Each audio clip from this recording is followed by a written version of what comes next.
মাইক্রোরাল jail ব্যাকটেরিয়াজনিত কারণে যদি আপনাদের মুখে ঘা হয়, মুখ থেকে লালা ঝরে, খাবার খেতে কষ্ট হয় এবং মুখ থেকে ঘ্রাণ তৈরি হয়, খুবই অস্বস্তি, খাবার খেতে গেলে ঝাল ঝাল লাগে, খুবই সমস্যা হয়, তো এই সময় আপনারা এই মাইক্রোরাল ওরাল জেলটি গ্রহণ করতে পারেন।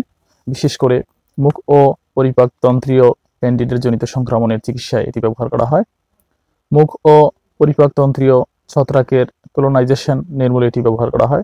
সুপার ইনফেকশনের দায়ী গ্রাম পজিটিভ ব্যাকটেরিয়া নির্মূলে এই ওরাল জেলটি ব্যবহার হয়ে থাকে।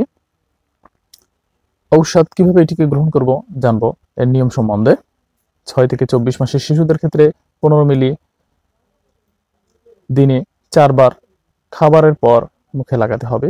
প্রাপ্তবয়স্ক এবং 2 বছর বয়সী বাচ্চাদের এবং বৃদ্ধদের ক্ষেত্রে 2.5 মিলি দিনে 4 বার খাবারের পর লাগাতে হবে। শিশুদের ক্ষেত্রে 4 মাস বয়স বা তদূর্ধ্ব বাচ্চাদের ক্ষেত্রে, বাচ্চা এবং প্রাপ্তবয়স্কদের যাদের ট্যাবলেট গিলে খেতে অসুবিধা আছে তাদের ক্ষেত্রে দিনে 20 মিলিগ্রাম প্রতি কেজি শরীরের ওজন অনুযায়ী 4 বিভক্ত মাত্রায় প্রতিদিনের মাত্রা 250 মিলিগ্রাম অথবা 10 মিলিগ্রাম জেল দিনে 4 বার, বেশি বাড়ানো উচিত নয়। নির্দিষ্ট সময়ে ব্যবহার করতে ভুলে গেলে করণীয়, নির্দিষ্ট ডোজ নিতে ভুলে গেলে মনে হওয়া মাত্র সেবন করতে হবে, তবে পরবর্তী ডোজ নেওয়ার সময় হয়ে গেলে তা পরিহার করে স্বাভাবিক সেবন বিধি মেনে চলতে হবে। অবশ্যই আপনারা চিকিৎসকের পরামর্শ অনুযায়ী এই জেলটি ব্যবহার করুন, কারণ আপনার মুখের ঘা বা আপনার রোগের উপর অসুস্থতার উপর ভিত্তি করে জেল ব্যবহার কম বা বেশি হতে পারে। তো জানবো এর পার্শ্ব প্রতিক্রিয়া সম্বন্ধে। বমি বমি ভাব এবং বমি করা, দীর্ঘদিন ব্যবহারে ডায়রিয়া এবং কদাচিৎ অ্যালার্জিক প্রতিক্রিয়া ঘটতে পারে।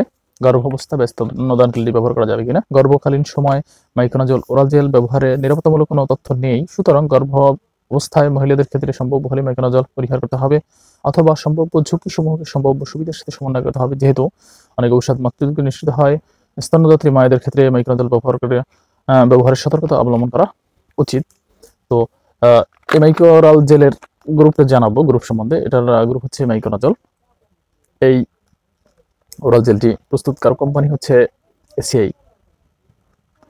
তো এটির দাম হচ্ছে 90 টাকা 15 গ্রাম, যেটার 20 গ্রাম হয়ে থাকে 100 টাকা। আজকের এ পর্যন্তই, ভালো থাকবেন।